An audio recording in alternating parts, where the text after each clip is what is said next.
आरुषि हेमराज हत्याकांड के बारे में आपने कभी न कभी जरूर सुना होगा। ये दुनिया की सबसे उलझी हुई और सबसे रहस्यमयी मर्डर मिस्ट्री में से एक है। आरुषि हेमराज हत्याकांड नोएडा के सेक्टर 25 में स्थित जलवायु अपार्टमेंट के मकान संख्या L32 में घटित हुई थी। ये घर डॉक्टर राजेश तलवार और नुपुर तलवार का था। डॉक्टर राजेश तलवार एक डेंटिस्ट थे जो अपनी पर्सनल क्लिनिक चलाने के साथ साथ फोर्टिस अस्पताल में भी काम करते थे। आरुषि तलवार राजेश और नुपुर तलवार की इकलौती संतान थी। आरुषि की उम्र हत्या के समय करीब करीब 14 साल थी। इसके अलावा परिवार का एक घरेलू नौकर भी था जिसका नाम हेमराज था। हेमराज मूल रूप से नेपाल का रहने वाला था। हर दिन की तरह 15 मई 2008 को भी आरुषि तलवार सुबह 6 बजे उठ गईं और स्कूल जाने की तैयारी में लग गईं। हेमराज आरुषि के लिए नाश्ता बनाने में लग गया, जबकि नुपुर आरुषि को तैयार होने में मदद करने लगी। 15 मई को आरुषि जल्दी से जल्दी स्कूल पहुंचना चाह रही थी क्योंकि 16 मई के बाद स्कूल में गर्मियों की छुट्टी होने वाली थी। यही वजह थी कि वैसे तो आरुषि का जन्मदिन 24 मई को आता था, मगर उसने 16 मई को ही बर्थडे सेलिब्रेट करने का फैसला किया था ताकि उसके दोस्त भी बर्थडे में शामिल हो सकें। आरुषि के स्कूल जाने के बाद आरुषि के माता पिता यानी राजेश तलवार और नुपुर तलवार भी अपने अपने काम के लिए निकल गए और फिर सभी शाम में ही घर में एक साथ जमा हुए। रात के लगभग 10 बजे राजेश, नुपुर और आरुषि ने एक साथ खाना खाया। खाना खाने के बाद ये सभी अपने अपने कमरों में चले गए। हालांकि थोड़ी देर बाद ही राजेश और नुपुर तलवार अपनी बेटी के कमरे में गए और थोड़ी देर 16 मई को आयोजित होने वाली बर्थडे पार्टी के बारे में चर्चा की। साथ ही सरप्राइज के तौर पर जन्मदिन से पहले ही बेटी को एक डिजिटल कैमरा गिफ्ट किया। वैसे तो राजेश तलवार ये कैमरा अपनी बेटी को 24 मई यानी आरुषि के असल बर्थडे के दिन देना चाहते थे, मगर नुपुर ने राजेश को उसी रात बेटी को ये कैमरा सरप्राइज के तौर पर देने के लिए कहा। कैमरा मिलते ही आरुषि ने एक के बाद एक कई तस्वीरें खींची। उसने अपने इस डिजिटल कैमरे से आखिरी फोटो 10:10 पर खींची थी। आरुषि ने इस दौरान अपनी तस्वीरें लेने के साथ साथ अपने माता पिता की भी कई तस्वीरें खींची थी। बेटी को कैमरा गिफ्ट करने के बाद राजेश तलवार अपने कमरे में चले गए, जबकि आरुषि भी कैमरे को साइड में रखकर सोने चली गई। इसी बीच 11 बजे के आसपास राजेश तलवार ने अपनी पत्नी नुपुर को आरुषि के कमरे में रखे इंटरनेट राउटर को ऑन करने के लिए कहा। जब नुपुर आरुषि के कमरे में राउटर ऑन करने के लिए गई तो उस समय आरुषि एक नोवेल पढ़ रही थी। आरुषि पढ़ाई में लगी रही, जबकि नुपुर चुपचाप कमरे में रखे राउटर को ऑन करके बाहर निकल गई। जांच के अनुसार राजेश ने रात में आखिरी बार 12:08 पर इंटरनेट यूज किया और फिर वो सो गए। नुपुर और राजेश के कमरे से बिल्कुल सटा हुआ ही आरुषि का कमरा था। इसके अलावा इस घर में एक और व्यक्ति रहता था और वो था घर का नौकर हेमराज। हेमराज का कमरा घर के अगले हिस्से में था। हेमराज का कमरा ऐसा था जिसमें घर के बाहर से भी जाया जा सकता था तथा उसके कमरे का एक दरवाजा घर के अंदर भी खुलता था, यानी मेन दरवाजे को खोले बिना भी कोई घर के अंदर आ जा सकता था। जब 15 से 16 मई की रात सभी सो गए तो इसी रात के अंधेरे में इस घर में कुछ ऐसा घटा जिसने पूरे देश को हिलाकर रख दिया और आज तक की सबसे अनसुलझी और रहस्यमयी रात बनकर रह गई। अब तारीख बदलकर हो चुकी थी 16 मई 2008। रोज की तरह घर की मेड भारती मंडल सुबह 6 बजे ही राजेश तलवार के घर काम करने के लिए आ चुकी थी। उसने रोज की तरह घर का बेल बजाया। राजेश तलवार के यहाँ नौकरी ज्वाइन किए हुए भारती को बस 6 दिन ही हुए थे। अब तक जब भी वो काम के लिए आती थी तो पहली बेल बजते ही हेमराज दरवाजा खोलने आ जाता था, मगर आज भारती ने बेल बजाया तो कोई भी बाहर नहीं निकला। इसके बाद फिर से भारती ने दोबारा बेल बजाई, तब भी कोई नहीं निकला। हालांकि जब भारती ने तीसरी बेल बजाई तो नुपुर तलवार ने घर के अंदर की ओर खुलने वाला दरवाजा खोला और भारती से पूछा कि हेमराज कहाँ है। इस पर भारती ने जवाब दिया कि मुझे नहीं पता। तब नुपुर ने कहा कि हो सकता है कि हेमराज दूध लेने गया हो और उसी ने बाहर से दरवाजा बंद कर दिया है। नुपुर ने भारती से कहा कि तुम थोड़ी देर इंतजार कर लो, जब हेमराज वापस आ जाए तो अंदर आ जाना। इस पर भारती ने कहा कि मुझे और भी जगह काम करने जाना है, मुझे देर हो जाएगी, इसलिए आप बालकनी से चाबी फेंक दो, मैं बाहर से दरवाजा खोल लेती हूँ। इसके बाद नुपुर तलवार घर के अंदर गईं और फिर चाबी लेकर बालकनी में आईं, जहां से उन्होंने चाबी नीचे फेंक दी। चाबी देने के बाद नुपुर ने भारती से यह भी कहा कि शायद दरवाजा लॉक नहीं है बल्कि सिर्फ कुंडी लगी हुई है, फिर से चेक करो। वापस आकर भारती ने देखा तो सच में दरवाजा लॉक नहीं था बल्कि सिर्फ कुंडी लगी हुई थी। भारती को चाबी देने के बाद नुपुर ने हेमराज के मोबाइल पर फोन किया। कथित तौर पर कुछ ही रिंग होने के बाद फोन कट गया और अगले ही पल हेमराज का मोबाइल स्विच ऑफ आने लगा। फिर दोबारा कभी फोन ऑन भी नहीं हुआ और ना ही कभी वो फोन मिला। जब तक नुपुर तलवार ने भारती को घर की चाबी दी और हेमराज को फोन किया तब तक घर के मुखिया राजेश तलवार भी सोकर उठ गए। राजेश तलवार अपने कमरे से उठकर जैसे ही बाहर हॉल में आए तो उनकी नजर डाइनिंग टेबल पर रखे एक स्कॉच विस्की की बोतल पर पड़ी जो पूरी तरीके से खाली थी। बोतल पर कुछ खून के भी निशान थे। बोतल देखकर राजेश तलवार चौंक गए तथा उन्होंने अपनी पत्नी नुपुर तलवार से पूछा कि आखिर यहाँ ये बोतल किसने रखी है। इस पर नुपुर भी थोड़ा चौंक गईं और उन्होंने राजेश तलवार को कहा कि जरा एक बार तुम आरुषि के कमरे को चेक करो। आरुषि के कमरे का दरवाजा ऐसा था जिसे बाहर से सिर्फ चाबी से ही खोला जा सकता था, जबकि अंदर की ओर से ही उसे केवल बिना चाबी के खोला जा सकता था। अक्सर रात में सोते समय नुपुर आरुषि का कमरा बाहर से लॉक कर दिया करती थी, मगर उस समय राजेश तलवार ने देखा कि आरुषि के कमरे का दरवाजा थोड़ा सा खुला हुआ है। कमरा खुला देखकर जैसे ही राजेश तलवार अंदर गए, अंदर का नजारा देखकर उनके पैरों तले जमीन खिसक गई और वो बेतहाशा चीखने लगे। आरुषि के बिस्तर पर चारों ओर खून ही खून था। उसका पूरा शरीर खून से लथपथ था, जबकि गर्दन पर गहरे जख्म के निशान थे। आरुषि मरी हुई वहीं पर पड़ी हुई थी। राजेश की चीख सुनकर नुपुर तलवार भागते हुए कमरे के अंदर गई। वहां का नजारा देखकर नुपुर गहरे सदमे में चली गई और उसे समझ ही नहीं आया कि वो कैसे रिएक्ट करे, और उसने बिल्कुल चुप्पी साध ली। अब तक नौकरानी भारती भी बाहरी दरवाजा खोल चुकी थी और घर के अंदर दाखिल हो चुकी थी। जैसे ही भारती घर के अंदर आई, उसे नुपुर तथा राजेश के रोने की आवाजें आईं। उन दोनों को रोता देखकर भारती भी उसी कमरे की तरफ गई। भारती के कमरे में दाखिल होते ही नुपुर तलवार उससे लिपटकर रोने लगी और फिर नुपुर ने ही आरुषि के बदन पर रखे एक कंबल को हटाकर भारती को आरुषि का कटा हुआ गला दिखाते हुए कहा कि ये देखो क्या हो गया, हेमराज ने ये क्या कर दिया। फिर राजेश और नुपुर ने भारती को बताया कि हेमराज ने आरुषि की हत्या कर दी है और भाग गया है।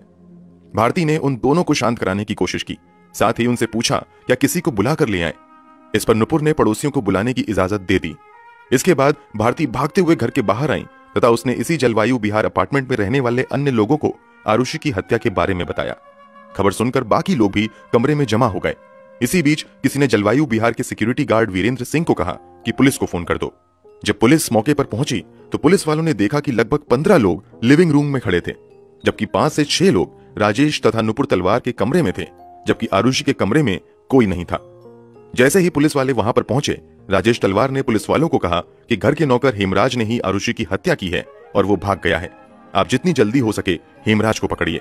चूंकि हेमराज सच में गायब था, इसलिए पुलिस वालों को लगता है कि पहले हेमराज ने शराब पी और फिर शराब के नशे में आकर वो आरुषि के कमरे में चला गया, जहां उसने आरुषि के साथ जोर जबरदस्ती करने की कोशिश की। जब आरुषि ने इसका विरोध किया तो हेमराज ने एक कुकरी के सहारे आरुषि की हत्या कर दी और फिर भाग गया। इस थ्योरी के आधार पर हेमराज को आरुषि का मर्डरर मानते हुए पुलिस ने हेमराज पर 20,000 का इनाम भी रख दिया तथा पुलिस की एक टीम आनन फानन में हेमराज को पकड़ने के लिए नेपाल में उसके गांव के लिए भी निकल गई। इधर पुलिस की दूसरी टीम ने लाश को अपने कब्जे में ले लिया और आरुषि के शव को लगभग 8:30 बजे पोस्टमार्टम के लिए ले जाया गया। पोस्टमार्टम होने के बाद लगभग 1 बजे फिर से आरुषि का शव उसके घर पर वापस लाया गया और लगभग 4 बजे के आसपास आरुषि का अंतिम संस्कार करने के लिए शव को पास के ही शमशान घाट में ले जाया गया। आरुषि के अंतिम संस्कार के बाद पुलिस ने आरोप लगाया कि राजेश तलवार आरुषि का अंतिम संस्कार जल्द से जल्द करना चाहते थे, जबकि राजेश तलवार की दलील थी कि बड़े बुजुर्गों की राय थी कि जल्द से जल्द अंतिम संस्कार कर दिया जाए। लाश मिलने से लेकर अंतिम संस्कार की प्रक्रिया तक इस घर में इतने ज्यादा लोग आए कि क्राइम सीन पूरा का पूरा तहस नहस हो गया। वहीं पुलिस की भी लापरवाही रही कि पुलिस ने क्राइम सीन को सुरक्षित करने के लिए भी बहुत ज्यादा मेहनत नहीं की। इसका नतीजा रहा कि बहुत सारे अहम सबूत नष्ट हो गए। विशेषज्ञों का तो दावा यहां तक था कि लगभग 90% सबूत तो इस लापरवाही की वजह से नष्ट हो ही गए। हालांकि फिर भी फॉरेंसिक एक्सपर्ट्स ने आरुषि के कपड़े, चादर, बेडशीट, मैट्रेस इत्यादि को जांच के लिए फॉरेंसिक लैब भेज दिया। इसके अलावा दीवारों तथा विस्की के बोतल से भी खून के नमूने इकट्ठे किए गए। वहीं बड़े पैमाने पर घर के अंदर से फिंगरप्रिंट्स भी उठाए गए। घर के अंदर जांच के दौरान ही पुलिस वालों की नजर ऊपर जाती हुई सीढ़ी पर पड़ी, जिस पर कई जगह खून के निशान थे। फ्लोर पर भी कई जगह खून के छींटे पड़े हुए थे। इन खून के धब्बों का पीछा करते हुए पुलिस वाले जब ऊपर की तरफ बढ़ते गए तो उन्होंने देखा कि छत पर जाने वाला दरवाजा बंद है। इस पर एक पुलिस वाले ने राजेश तलवार से छत पर लगे दरवाजे की चाबी मांगी। इस पर बकौल पुलिस राजेश तलवार तुरंत घर के अंदर चले गए और काफी देर तक अपने कमरे से बाहर ही नहीं निकले। जब पुलिस वाले ने दोबारा छत की चाबी मांगी तो राजेश तलवार पुलिस वालों पर ही भड़क गए और कहने लगे कि आप यहाँ छत पर जाने में अपना समय बर्बाद कर रहे हैं, उधर कातिल कहीं तब तक भाग जाएगा, आप जाकर पहले उसको पकड़िए। राजेश तलवार की ये बातें सुनकर वहां मौजूद पुलिस वालों ने छत पर जाने का इरादा बदल दिया और हेमराज को खोजने की कोशिश में काफी तेज हो गई। उधर 17 मई 2008 को राजेश और नुपुर तलवार अपनी बेटी आरुषि तलवार की अस्थियों को विसर्जित करने के लिए हरिद्वार निकल गए। इधर 17 मई को भी पुलिस वालों का घर में आना जाना और जांच का सिलसिला जारी रहा। इसी बीच घर में एक रिटायर्ड पुलिस ऑफिसर के गौतम आए। वो क्राइम सीन का मुआयना करने जांच दल में शामिल एक पुलिस वाले के रिक्वेस्ट पर आए थे।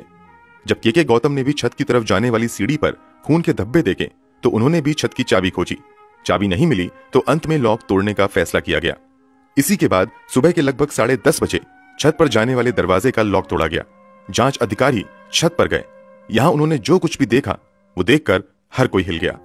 यहाँ पर एक लाश पड़ी हुई थी। इस लाश के गले पर भी ठीक वैसे ही जख्म के निशान थे जैसे निशान आरुषि के गले पर थे।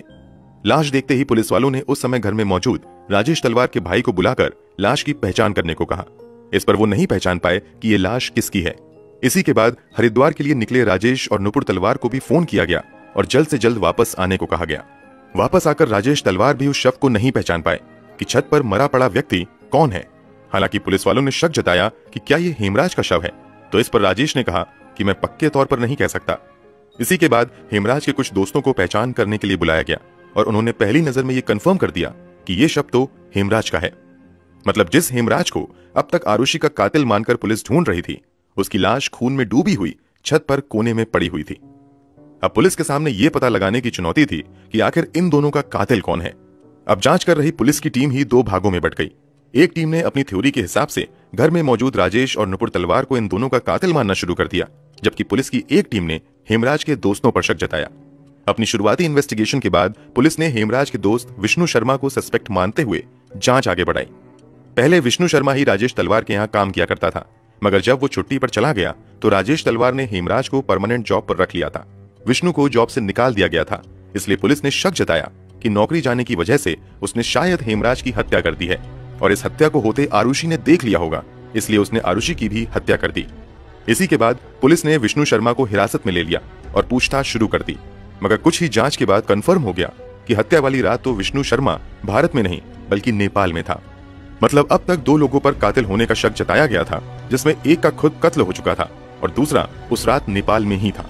यानी अब पुलिस को नए कातिल की तलाश थी और अब पुलिस की टीम ने जिसे कातिल मानना शुरू कर दिया, उस पर एक बार तो किसी के लिए भी यकीन करना मुश्किल था।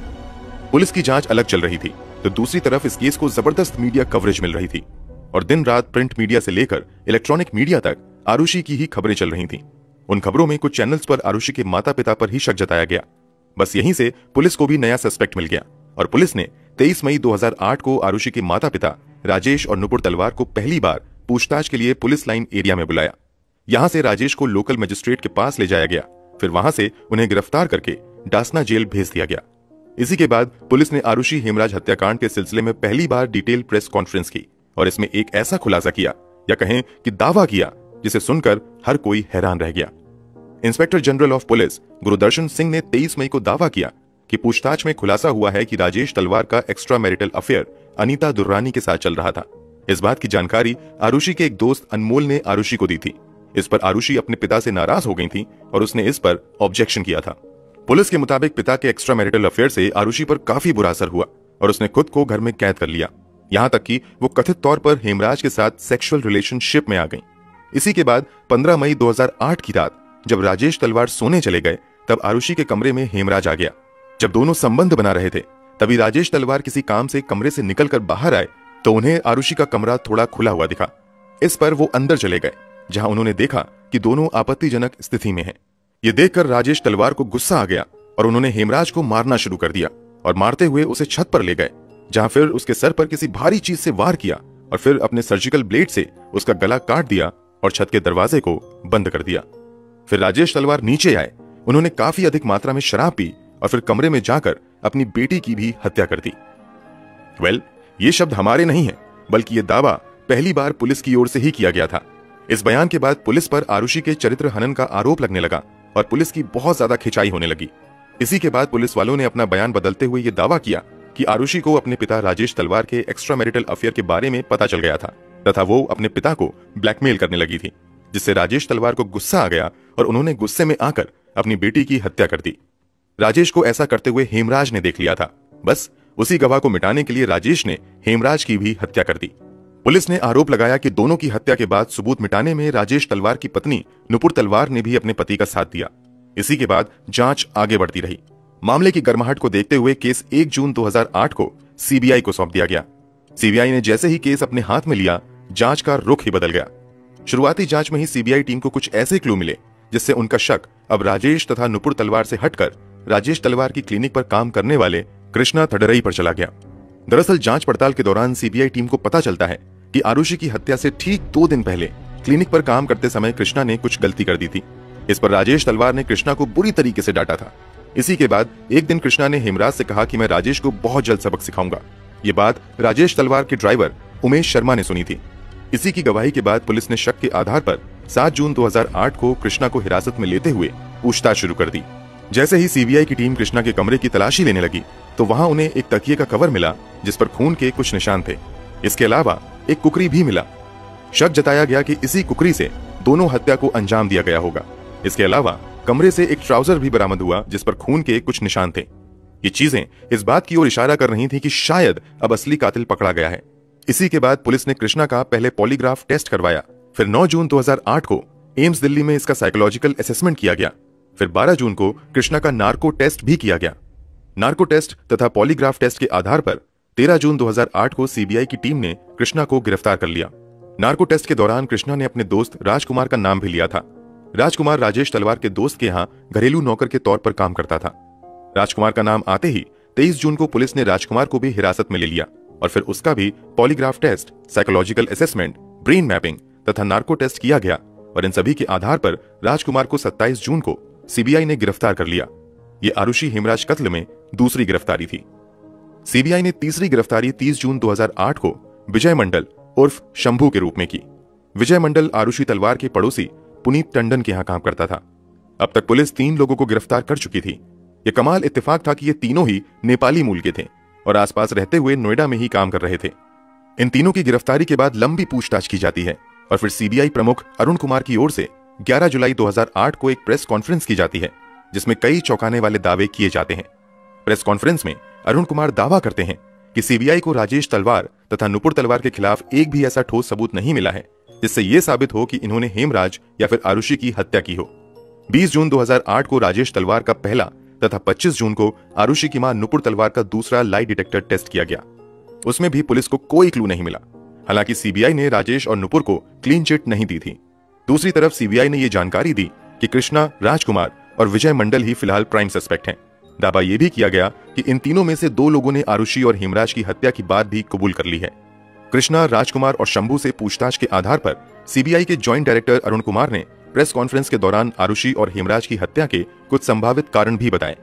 हत्या के प्राइम सस्पेक्ट में से एक राजकुमार के पॉलीग्राफ टेस्ट तथा नार्को टेस्ट के मुताबिक हत्या वाली रात यानी 15 मई 2008 को हेमराज ने राजकुमार, कृष्णा और मंडल को अपने कमरे में पार्टी के लिए बुलाया था।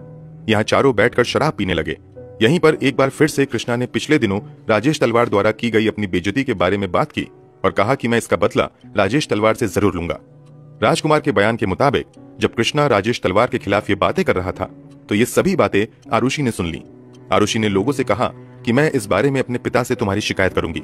इस पर कृष्णा को गुस्सा आ गया और उसने अपने पास में रखी कुकरी निकाली और आरुषि के कमरे में जाकर उसकी हत्या कर दी। आरुषि की हत्या करने के बाद कृष्णा भागने लगा, जिस पर हेमराज ने उसे पकड़ने की कोशिश की। इस पर कृष्णा का साथ देने के लिए राजकुमार भी उसके साथ में आ गया और दोनों खींचते हुए हेमराज को छत पर ले गए और फिर वहां हेमराज की हत्या कर दी और छत से लगे दरवाजे को बंद करके छत से ही भाग गए। हत्या के दूसरे प्राइम सस्पेक्ट कृष्णा के बयान के मुताबिक शराब पीने के बाद कृष्णा और राजकुमार एक साथ आरुषि के कमरे में दाखिल हुए। यहाँ राजकुमार ने आरुषि के साथ गलत हरकत करने की कोशिश की। आरुषि ने अपने बचाव में हाथ पैर चलाना शुरू कर दिया। इस पर कृष्णा ने अपनी कुकरी निकाली और आरुषि की हत्या कर दी। इन दोनों को ये सब कुछ करते हुए हेमराज ने देख लिया था, इसलिए कृष्णा और राजकुमार हेमराज को खींचकर छत पर ले गए और फिर वहीं उसकी हत्या कर दी। ये तो कृष्णा का पहला वाला बयान था। जब दोबारा उसका नार्को टेस्ट किया गया तो कृष्णा के दूसरे बयान के मुताबिक पीने के बाद राजकुमार और विजय मंडल आरुषि के कमरे में चले गए, जहां इन दोनों ने आरुषि के साथ जबरदस्ती करने की कोशिश की।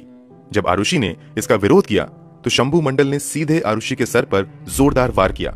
इसके बाद राजकुमार ने कुकरी से आरुषि की हत्या कर दी।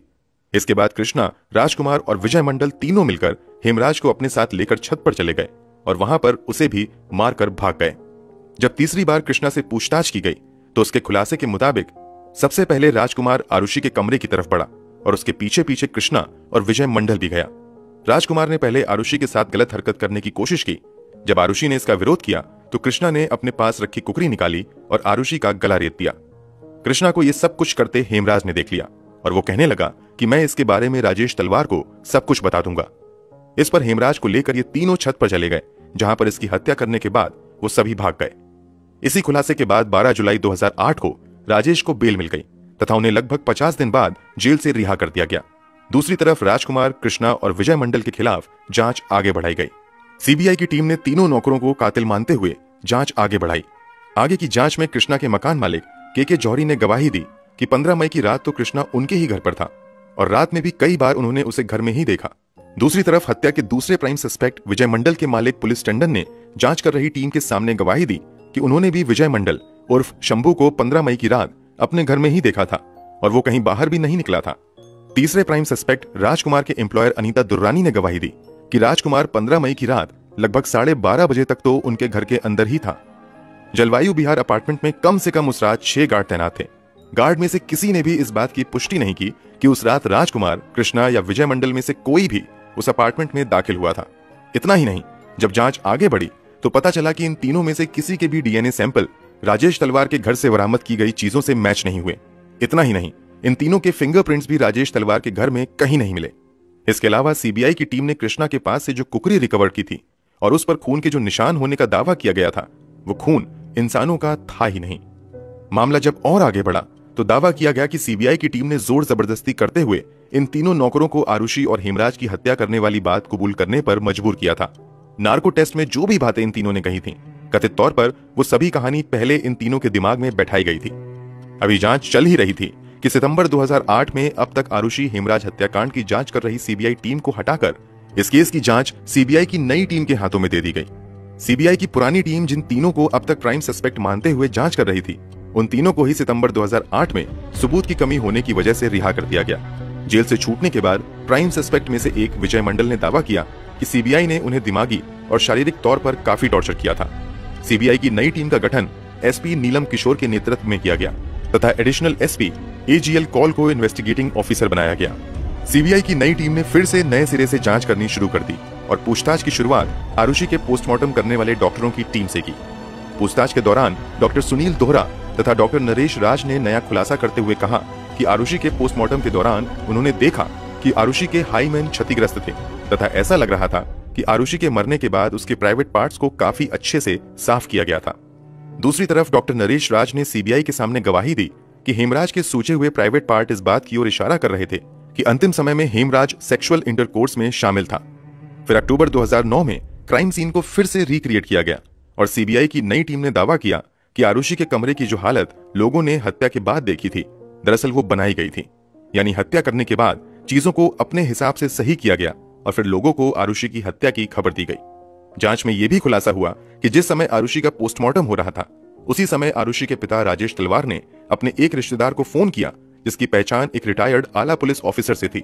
उन्होंने किसी अज्ञात को फोन किया और फिर उसका फोन पोस्टमार्टम कर रहे डॉक्टर के पास आया। कथित तौर पर यह दावा किया गया कि यह फोन कॉल राजेश तलवार ने डॉक्टरों के पास पोस्टमार्टम रिपोर्ट में कहीं भी आरुषि के रेप होने की बात या फिर प्राइवेट पार्ट में सीमेन मिलने की बात का जिक्र पोस्टमार्टम में न करने के लिए करवाया था।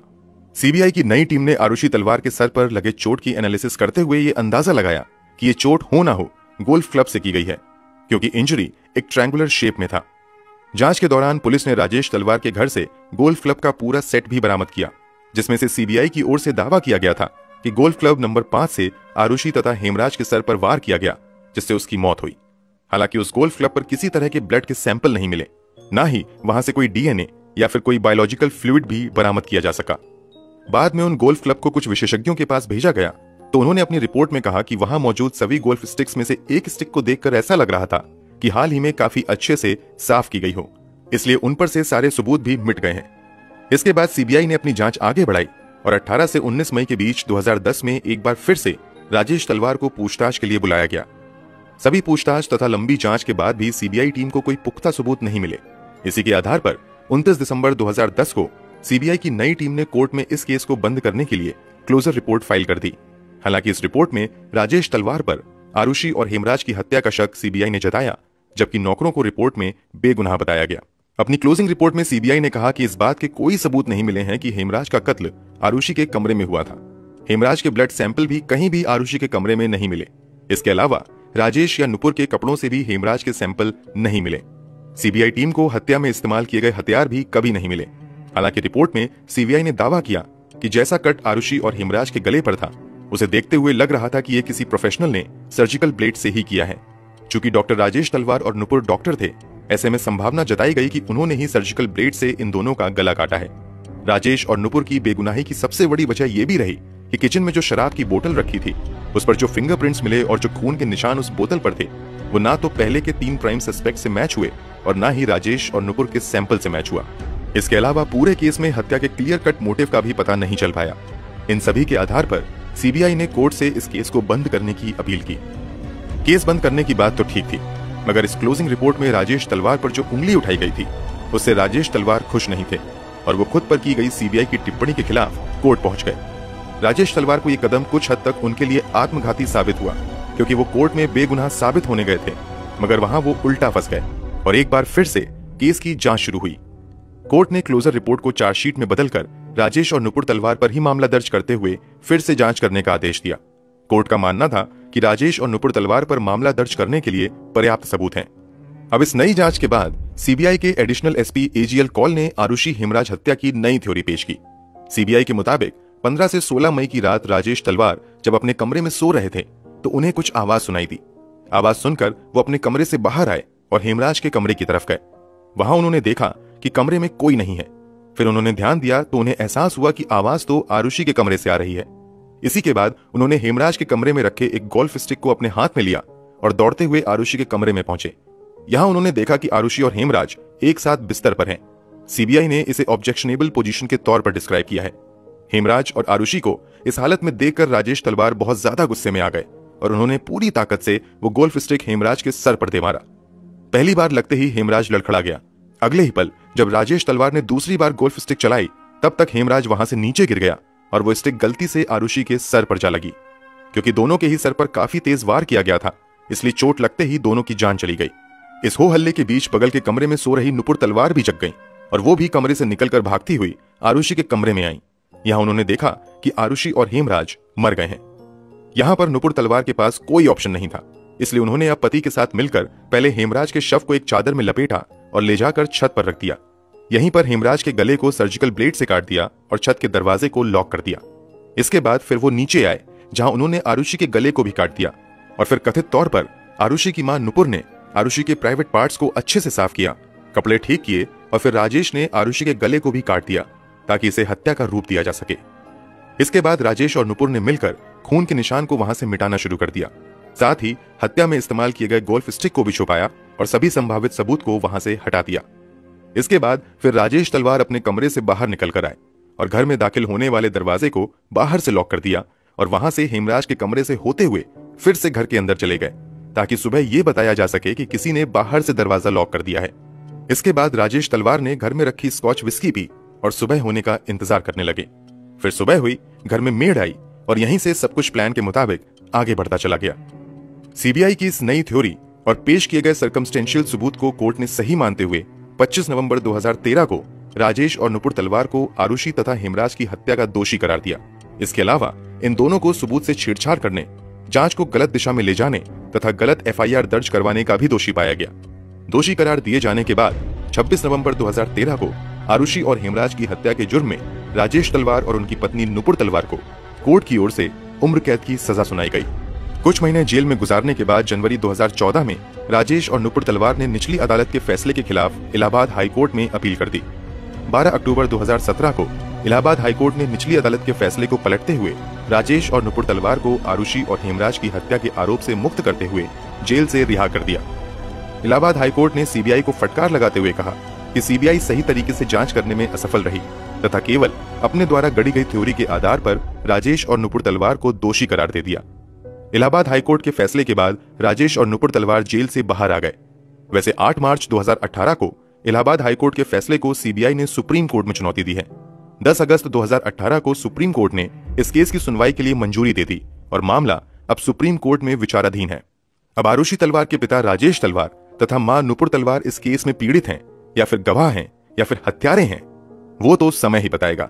कुल मिलाकर वर्षों पहले जिन सवालों के साथ ये केस शुरू हुआ था, आज भी उसी सवाल पर अटका हुआ है कि आरुषि और हेमराज की हत्या किसने और क्यों की थी। क्योंकि मामला अभी विचाराधीन है, इसलिए हम इस पूरे मामले पर कोई भी अंतिम टिप्पणी नहीं देंगे। इस केस का सच जो भी है वो बाहर आना चाहिए और आरुषि तथा हेमराज को इंसाफ मिलना ही चाहिए। वीडियो के बारे में अपनी राय कमेंट बॉक्स में जरूर दें। अगर आपको हमारी मेहनत पसंद आई हो तो इस वीडियो को लाइक। मिलते हैं क्राइम की दुनिया से जुड़ी ऐसी ही एक और सच्ची कहानी के साथ अगले वीडियो में। धन्यवाद।